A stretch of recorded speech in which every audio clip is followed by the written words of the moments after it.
adamını yaşauğa bir işleri, bir prioritetleri olan. Bu bolsa bunu eterme, bu bolsa bunu eterme, bu bolsa etmey, yaşauğa kesine bir selini salgan edir.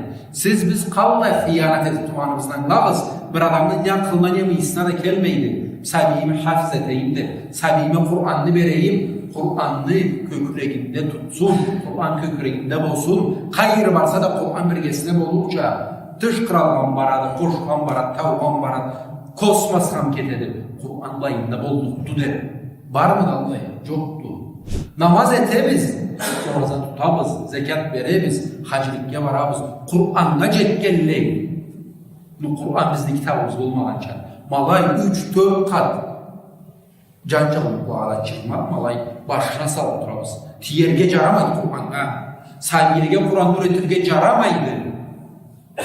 Yoktu, malliye de var, malda, yük boyuza tokani Kur'an. Kur'an'dan sakbız biz. Kur'an yaşauğumuz olurma kerege. Tuğluklarını seviyeni koy, biri içinde, tukumun içinde, har tukumda bir tül, haruyla bir hafiz olma kerege. Ulu tukumda, ulu elde de biz Allah'ı bir arasına ketkenimiz. Vallahi bir Kur'an'ı ağzımız basıyla aldıkka, yüreklerimiz basıysız göremiz, bilemiz.